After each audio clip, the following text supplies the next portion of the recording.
Good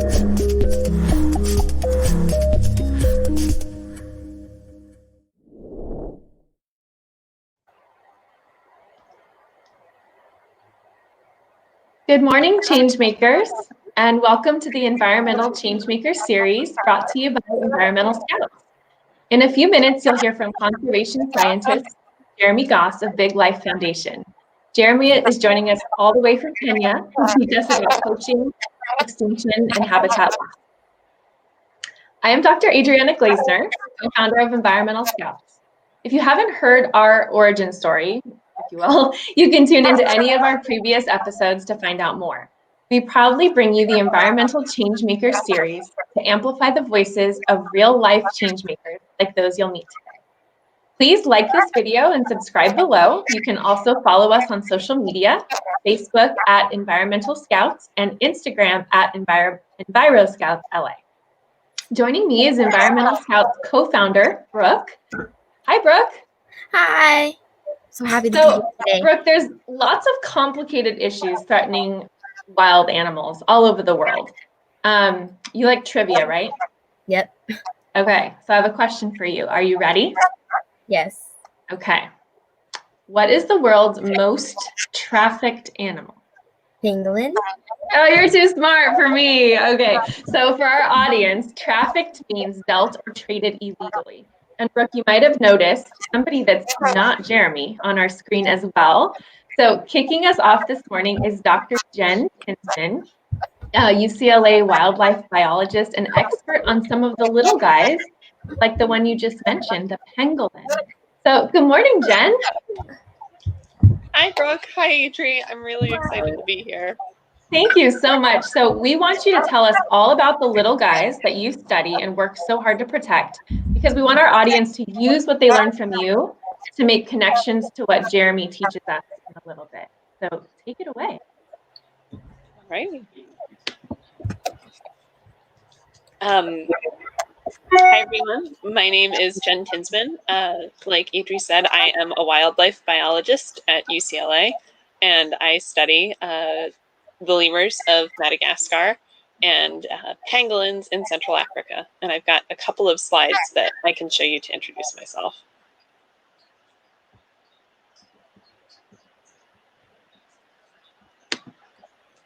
All right, so that's me looking at a black lemur in northwestern Madagascar. And to let you know where that is, I'll show you the next slide. Madagascar is that island off the southeast coast of Africa. And for scale, it's about the size of Texas. It is the only place in the world where lemurs occur. And lemurs are primates that are more distantly related to humans than monkeys. So I'll zoom in to the blue-eyed black lemurs on the next slide. Blue-eyed black lemurs occur in an even smaller area. It's that little red spot in the northwest. It's about 1,200 square miles or 2,700 square kilometers, which for perspective is about the size of the state of Rhode Island or 1/4 the size of Los Angeles County. The fact that they occur in such a small area is a part of what makes them critically endangered. And when we say that a species is critically endangered, what we mean is that it's at high risk of going extinct in the next 50 to 100 years. Some of the threats that blue-eyed black lemurs face are deforestation, or habitat loss. Like fish can't exist without water, lemurs can't exist without trees. They're completely dependent on them. So when people cut down the trees or burn the forest to convert it for farmland, that has a really negative impact on lemur populations. People also hunt the lemurs for food because they're a good source of protein. And climate change is also a threat to these guys because they live in such a small area.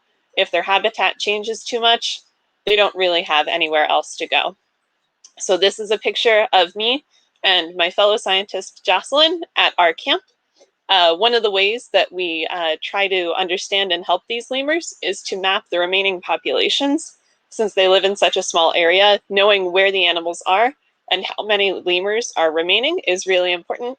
So we go out into the forest and we talk to people and we figure out where the animals are and we count their population. Next slide. And we also can do some monitoring efforts with collars to get a better sense of where the lemurs are. We can track them with GPS that way and collect genetic samples to monitor their genetic health and well-being. I also study pangolins, which are also mammals. They're also called scaly anteaters, but they're mammals, which means they have hair, they nurse their babies with milk, and so they're similar to us in that way. They eat ants and termites, which is why they have that crazy long tongue that you can see there. And another really neat behavior that pangolins do is when they get scared, they roll up into a ball, which is a good predator defense strategy. You can see that in this picture with the 3 lions, there's a pangolin there rolled up trying to avoid being eaten. They carry their babies on their back, and they live mostly sedentary lives, so they don't move around too much. And they're found in Southeast Asia and in most of Africa. Next slide. Unfortunately, pangolin scales are valued in traditional medicine practices in Southeast Asia for a variety of purposes. Pangolin scales, because they're mammals, are made of keratin, which is the same stuff that's in our fingernails and hair. And there's no evidence that they have any actual medicinal benefit, but people still really value them for various medicinal purposes. And so pangolins are the world's most trafficked mammal for that reason. Most of the pangolins that live in Southeast Asia have been hunted fairly extensively, and now people are really focusing on the pangolins in Africa as a source of these scales. And so one of the things that I'm trying to do is to map this illegal trade of pangolins from Africa to Asia so that we can get a better sense of where the poaching is occurring.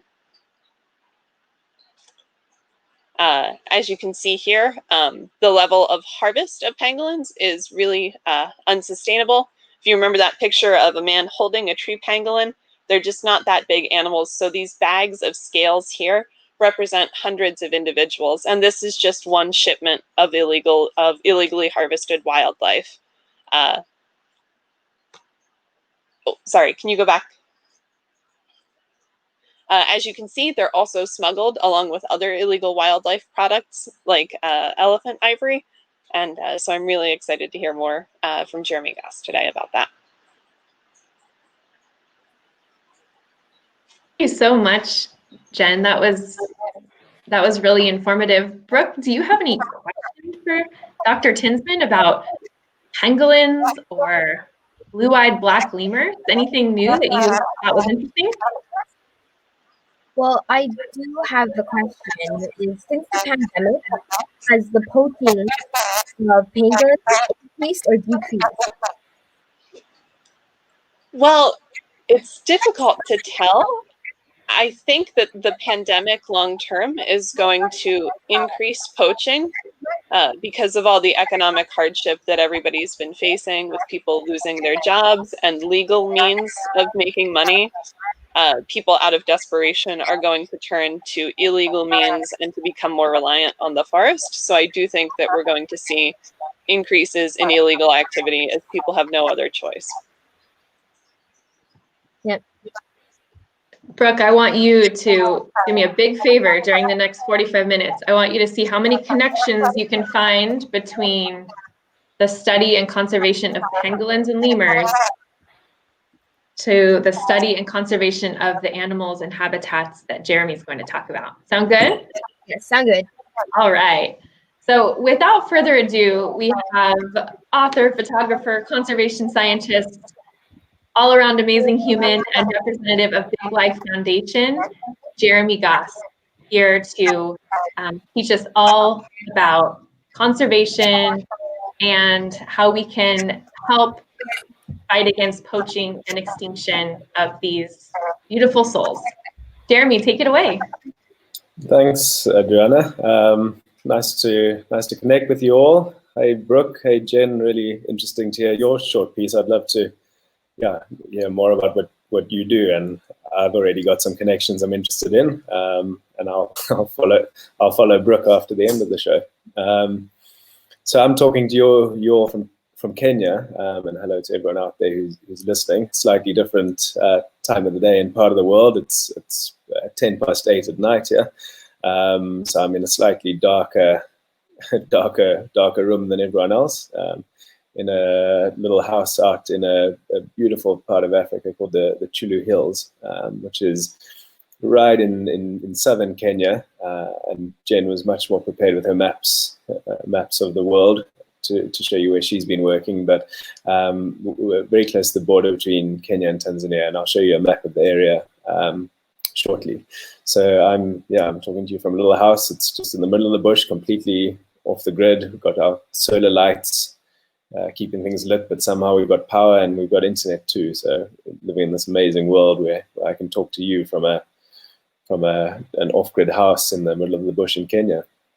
So yeah, really happy to be here today, and I hope that what I'm going to say is of interest to people, because there's a lot to learn and a lot that people don't actually realize about the realities of conservation on the ground in Africa, particularly when all of the news comes through media, which is often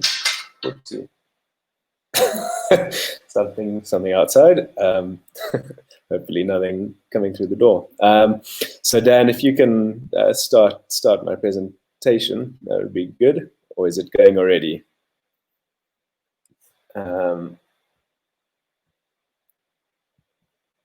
I hope that means it's going already. So I will keep talking. So I represent an organization called Big Life Foundation, and obviously hugely bigger than me. I'm just one of hundreds of people that work for this entity, and real strength in the diversity of people and the backgrounds that we all bring to the work that we do. And we work primarily in East Africa, well, all in East Africa, but we have a representative office in the US. But our conservation work is all in Kenya and in Tanzania across the border. And we're in an ecosystem called the Amboseli ecosystem, or the Amboseli Savo ecosystem. And it's one of these iconic landscapes that you'd battle to have not seen a picture of. You see in this image, you've got Kilimanjaro in the distance, and that's actually in Tanzania, but it's a real sort of focal point of the ecosystem, the tallest freestanding mountain in the world. And then we've got this population of elephants, which is it's the longest studied population of elephants in the world, with studies that have been running since the 70s, and scientists for the Amboseli Trust for Elephants have literally been following individuals and families since that time.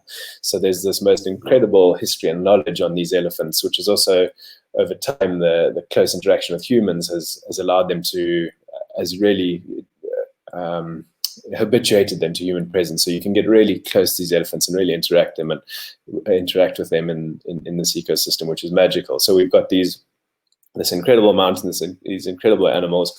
Elephants are just one of the species. We've got them all in this ecosystem, all the big predators, but not just the big predators and big animals, all hundreds of bird species, incredible small mammals, reptiles, you name it. It's incredibly biodiverse. We've got from these mist forests at the top of the mountains all the way down to these dry plains and swamps. It really is it's a world in one. And not just wild animals. A hugely important part of this place is the people, the Maasai people, who are also well known across the world, and a lot of photographs out there.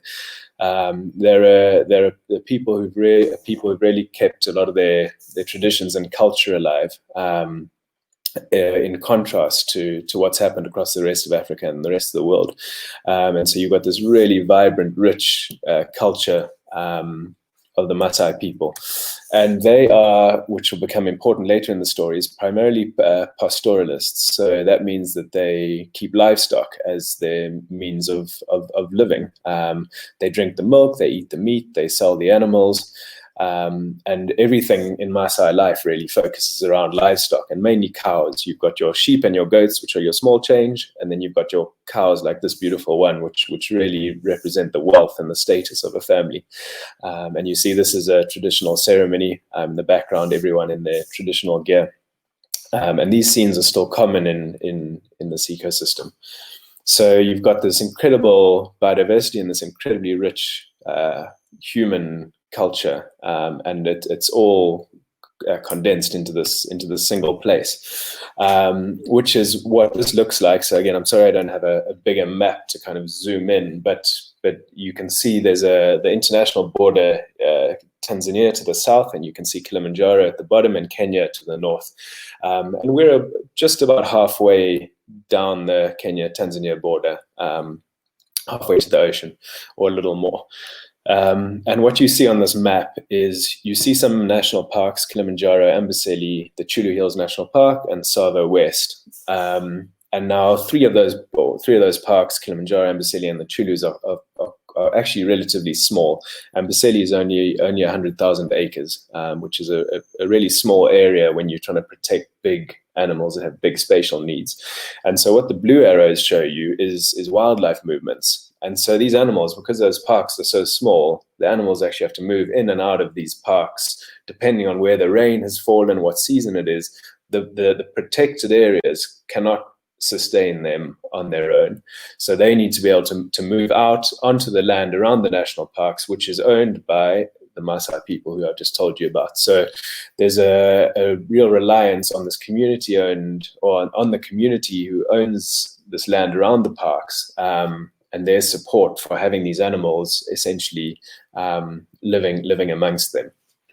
Now, what you also see on the map is a whole lot of dots and some red vehicles. And what all those red dots are, those are community ranger outposts, and I'll talk a bit more about that now. But this area, to give you an idea, is about 1.5 million acres. And again, I don't have anything to compare it to scale-wise, but it's a big place. So if you start walking, it'll take you a couple of days to get across. So all of those ranger outposts are spread across a huge area. And I'll tell you a bit more about them now.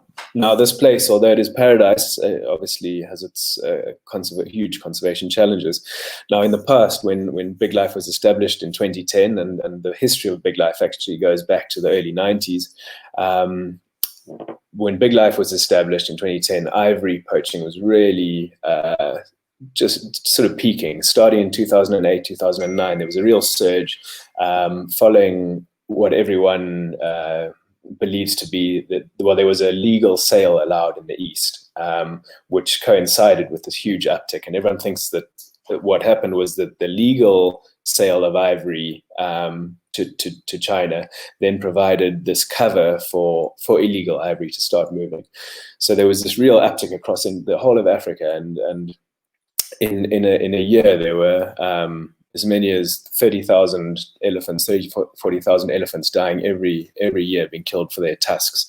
Now here you see an elephant that was actually poached, but the rangers managed to get to it before the poachers did, which is why it still has its tusks. And not just elephants. You had elephant poaching was a big deal, but it's all species. These are rhino horns from a rhino that was snared, and again, the rangers managed to get to the rhino before the poachers, and so were able to get to those horns. But just like Jen was telling you about the pangolin scales, these horns are made from keratin, and are hugely valued in traditional medicine in the East, and not only medicine. There's a whole lot of perceived beliefs for their benefit for human health and libido, and they're used in dagger handles in some parts of the world too, in Yemen, but nothing more than fingernails. But the price of these, at one stage, 1 kilogram of this would sell for $60,000. So you can imagine a rhino that might be carrying a few kilograms of rhino horn. That's $150,000 of value walking around on an animal, which is quite a scary thought. So elephants, rhinos, all of these species being poached in the ecosystem, and the way that Big Life has approached it is by working with the people who live here, who own this land, who live with these animals, and that's the local communities. And so these are 3 of the community rangers who I was telling you about. And they're part of a force now of more than 300 of various kinds of rangers that we have working across this 1.6 million acre area. So think of 300 people and the force that is. And these 300 people are split into about 40 different units across the space, all between 6 and 12 men. And a lot of them live in the middle of nowhere in these little huts, these groups of rangers. And they every day they're out there patrolling in the bush, looking for signs of poachers, looking to help their communities if they can. And so this is one of the vehicle-based units that moves around. They drive around and camp in different places, depending where the threats are, because the threats are always moving. When you're a poacher and you know there's rangers in one area, you'll obviously go somewhere else to go and try and poach. And so we have permanent ranger units in the really important areas to protect, and then we have these mobile units that move to where these upticks sort of come out. And these rangers are supported by tracker dogs. We've got two bloodhounds. This is sadly a dog who is more of a memory of her. She passed away, but she was an amazing dog from the SPCA in Nairobi. She was a rescue dog called Didi, and she caught many a poacher in her day. She did an amazing job. We've got two aircraft. You can imagine 1.6 million acres. You need to be able to get in the sky and get places fast. So we've got 2 aircraft. But all of these things are only meaningful because of the people that we're working with, the people that are Big Life. And again, that's the Maasai communities whose land this is. And to give you an idea about how people live here, is that the families still live together. It's not like in the Western world where each family has their own house. Here you'll have brothers will live together with their wives and extended families, and you'll have all these families living together in these big homesteads. And so this is one ranger. You can see him in the middle there. And this is his whole extended family of relations that he lives with. And so what that means is that by providing a job for him and involving him in conservation, everyone who lives with him automatically gets touched by it. And so instead of one ranger, you times that by the number of people who he has an impact on.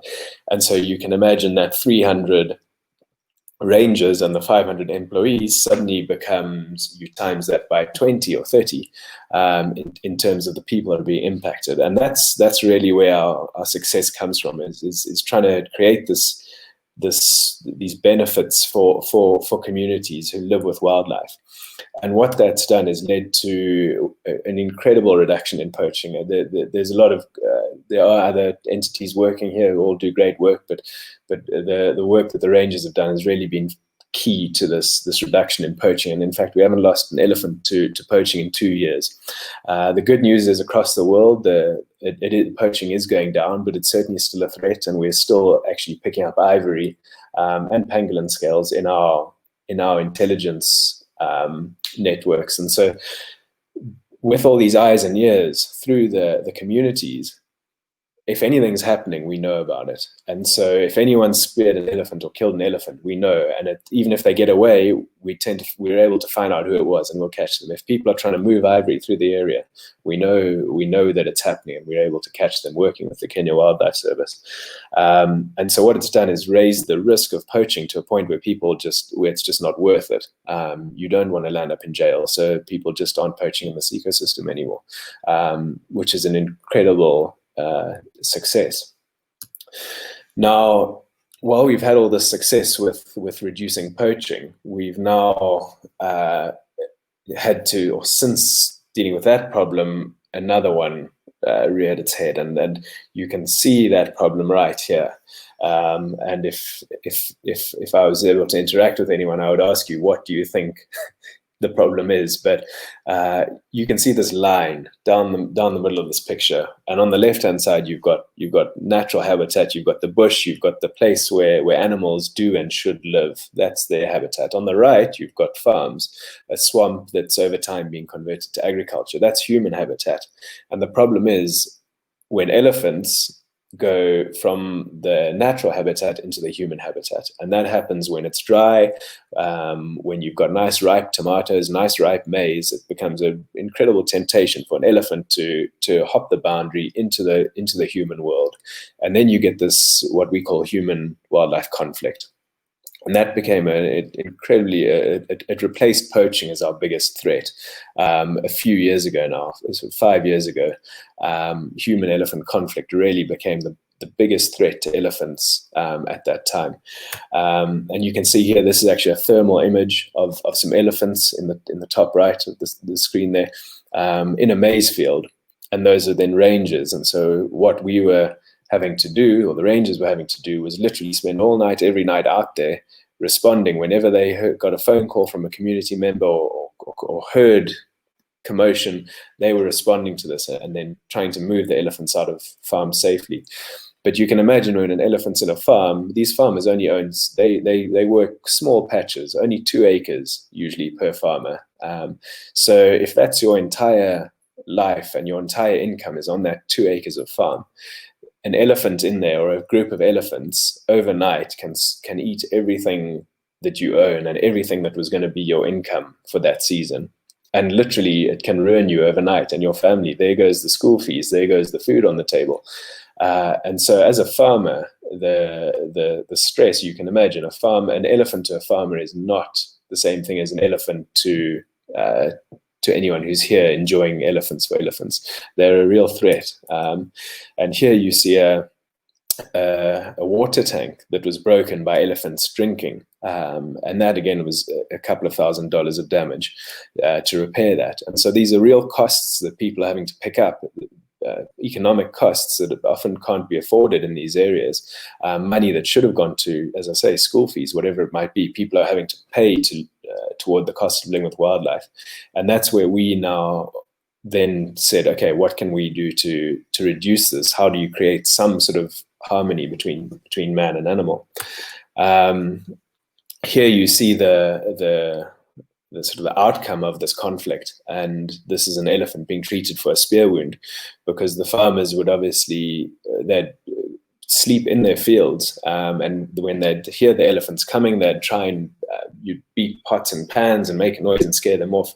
But if that didn't work, they would literally throw spears at them, again, understandably. And this elephant was speared and treated and survived. But we were having to do this on a frequent basis.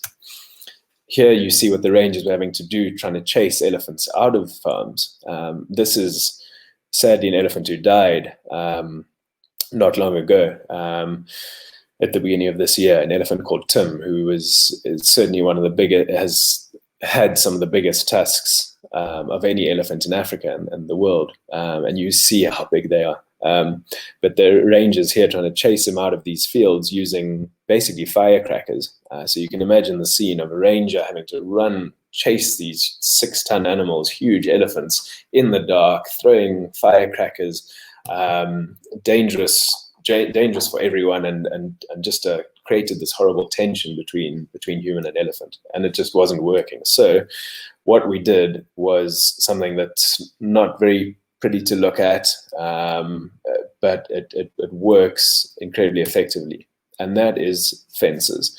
So that line that I showed you, what we need a way to stop elephants crossing from the wild into the human space, because there's just no way to accommodate them in that human space. And so we started building these fences, which are solar powered, so powered by the sun, and electric. And you see it's actually quite a short fence, but what happens is when the elephant comes close to it, you see the interesting little hair or wires that look like hairs coming off it.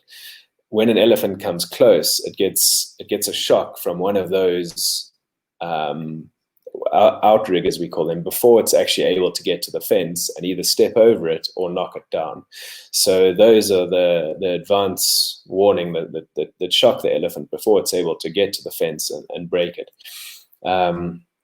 And that's been incredibly effective. You see all the agriculture, what we've done here is the agriculture is the gray, and we're working on trying to basically put up fences along all the places where you've got dense agriculture. And eventually we want to try and protect all of these permanent farmland areas, but still be able to allow animals to move where they need to go. You see that blue arrow that squeezes between the fences there.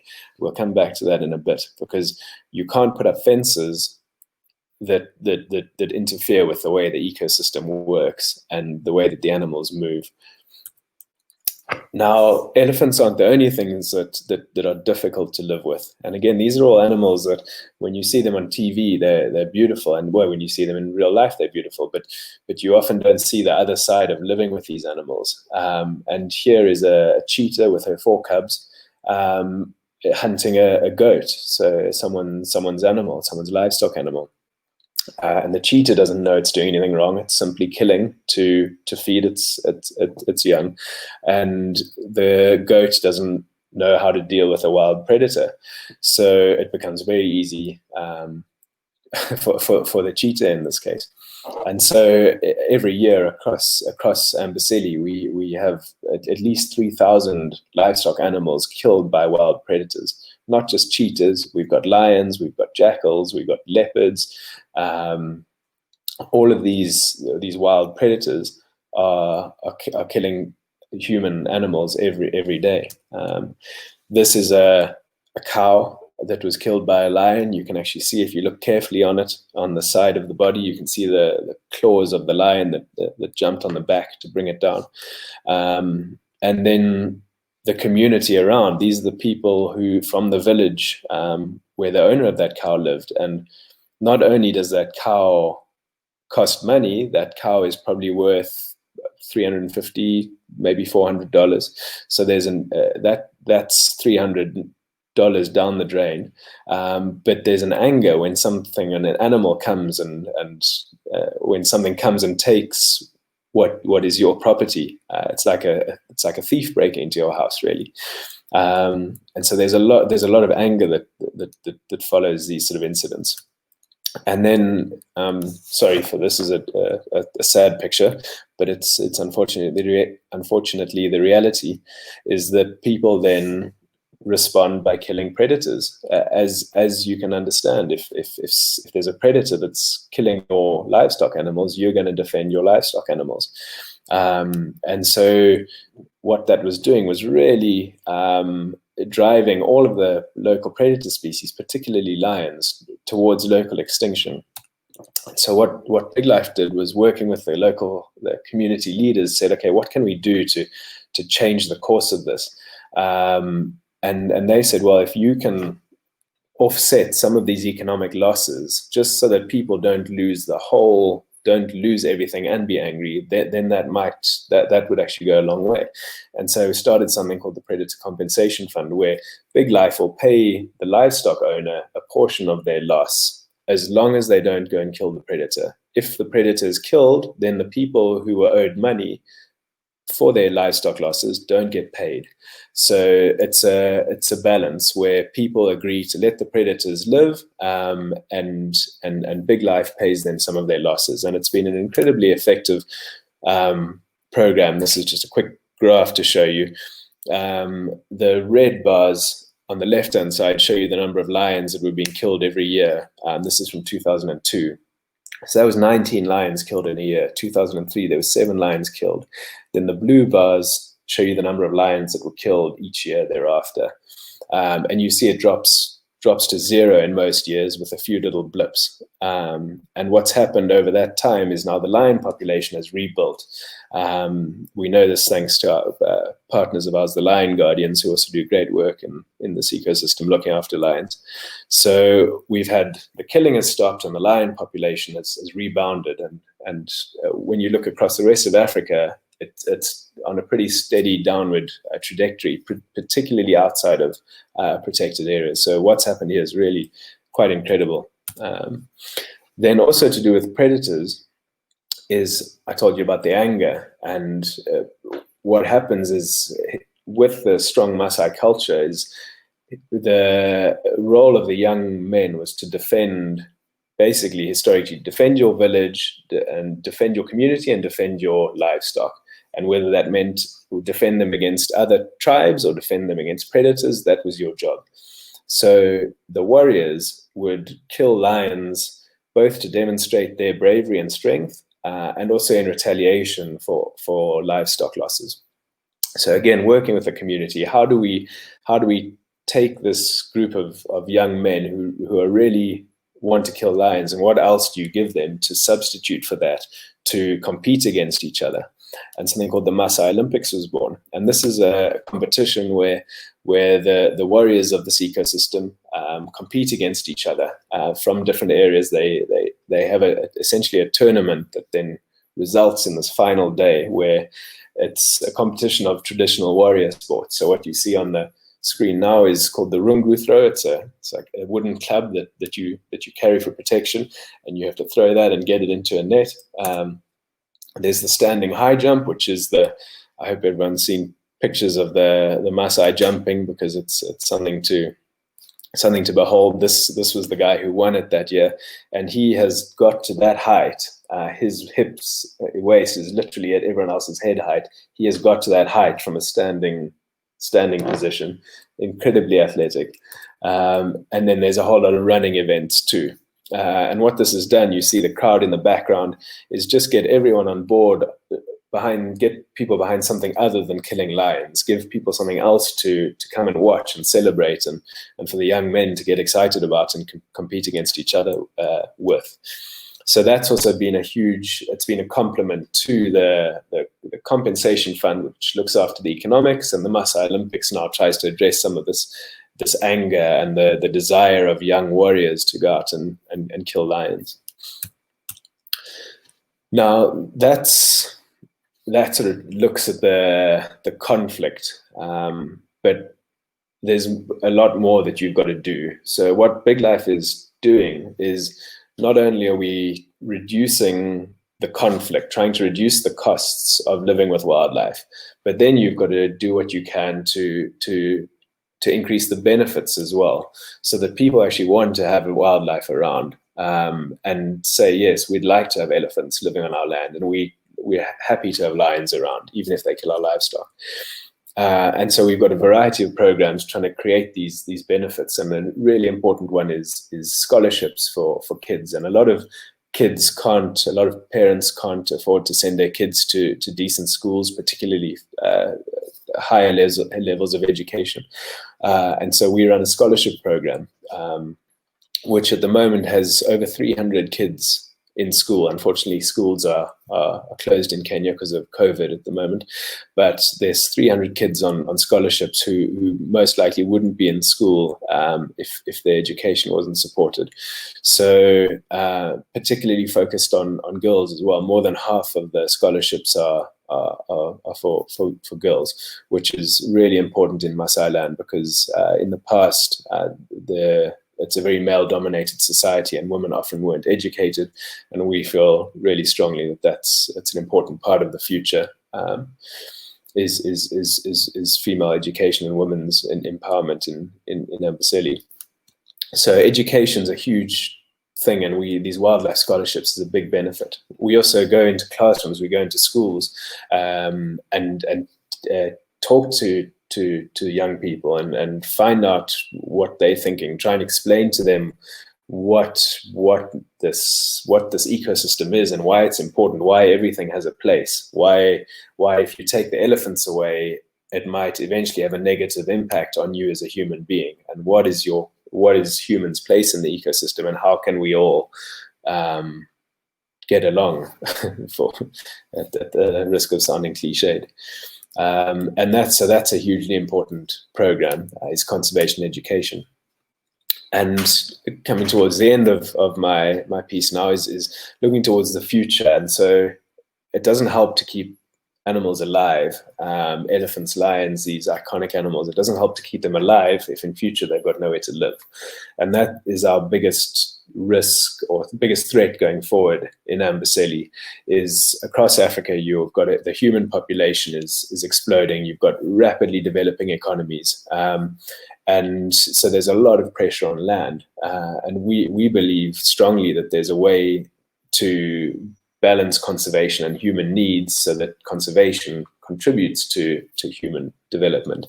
But to do that, you've got to keep land available. And so what we're doing is working with communities now to try and keep the important parts, try and protect the important parts of land, the important habitats through conservancies, whether that's the easiest way is to pay the landowners a lease fee, a bit like an easement that you have in the US. So each landowner gets a lease fee, which is ideally funded by tourism.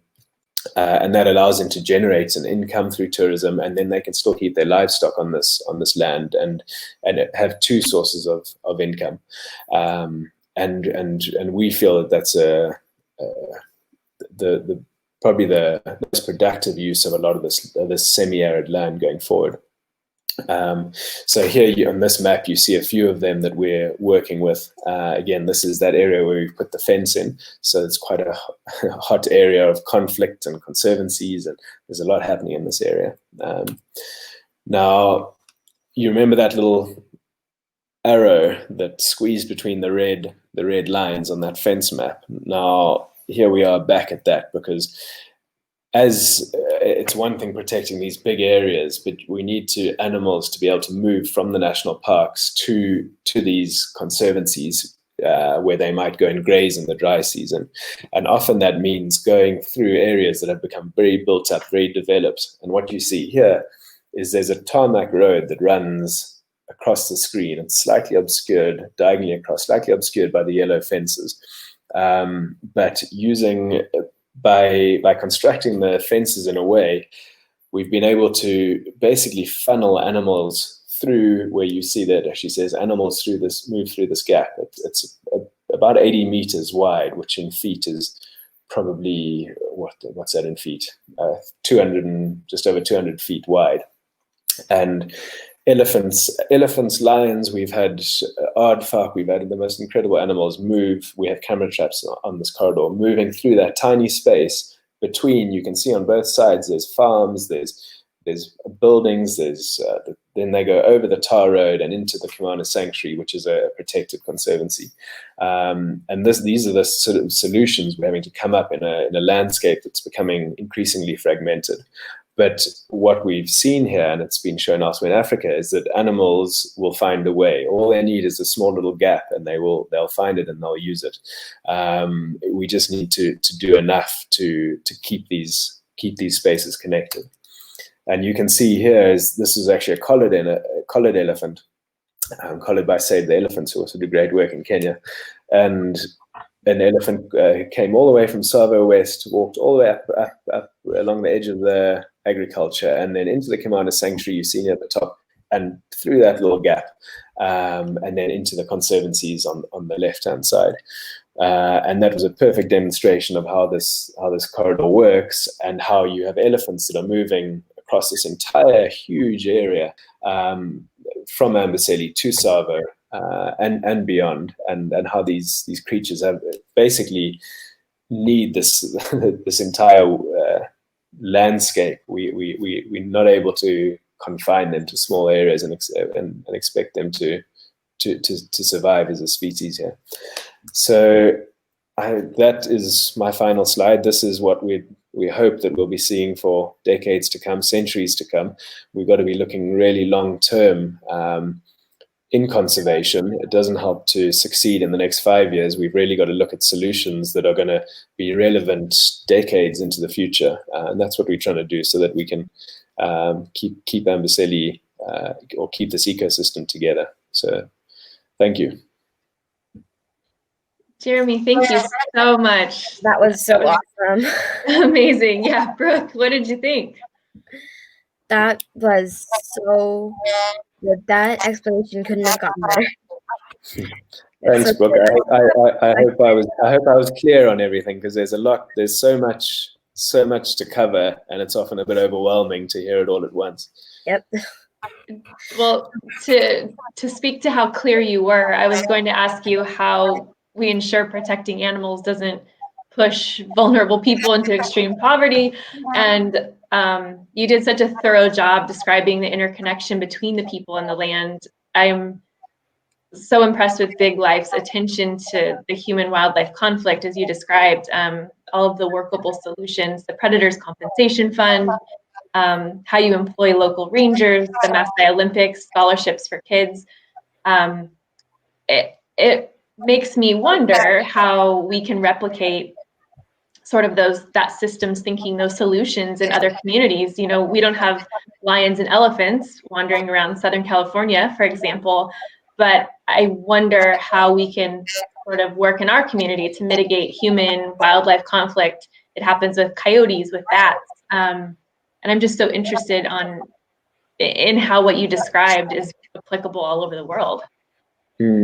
It's one of those things that really is universal, and whether it's a mouse in your pantry eating your cereal, or an elephant in your crops, obviously they're very different severities, but it's how do we as humans live with the natural world and not put ourselves completely above it, but for those who are, everyone places different value on different things. Like I said, a farmer feels very differently to an elephant than say a tourist who's traveled here from wherever in the world. And it's important that people understand that an elephant to everyone is a very different thing, and the same applies to all animals.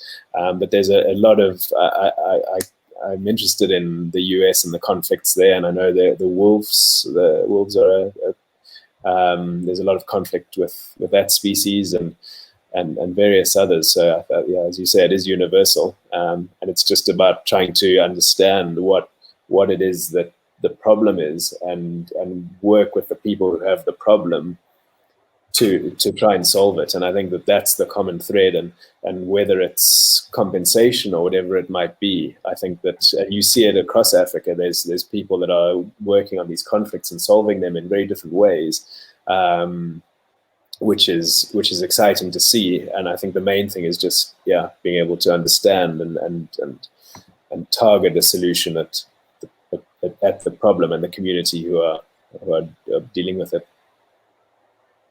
Absolutely. Jen, can you add to that for us? Yeah, I mean, so I think that Jeremy did such a beautiful job of covering success stories in responding to human-wildlife conflict, and replacing the losses that local people have is a critical component for success. If you don't have the trust with the community that Big Life has built over the years, there's no future for your project or for the elephants in the landscape. So I just think the work that they've done is really beautiful. It's a little bit different when we talk about, not the Maasai people who have generational connections to the land, but when we talk about poachers, we're talking about people who are involved in international illegal crimes. So that's a completely different ballgame to be dealing with. And I mean, the work that they've been doing with the dogs, and oh my gosh, Dee Dee's story is amazing, and the aircraft. I think it's such a comprehensive approach to a really complicated issue that has so many different people with so many different goals in it. And I don't know, I just thought it's a really beautiful success story that they have. Thanks, Jen. Jeremy, you mentioned wolves as well, and we're going to have an opportunity next week. Fingers crossed, we are talking to Pacific Wild, and just really following sort of the plight of wolves in British Columbia. And so I think that'll be a great connection, what you just said, and hopefully we can make that connection for our audience. Brooke, do you have any questions for Jeremy or Jen before I continue with mine? Yes, I do have a question for Mr. Goss. It's your work must cost so much, right? And how do you keep paying the rangers? How do you educate the villages? How do you do all of that? And how do you get funded?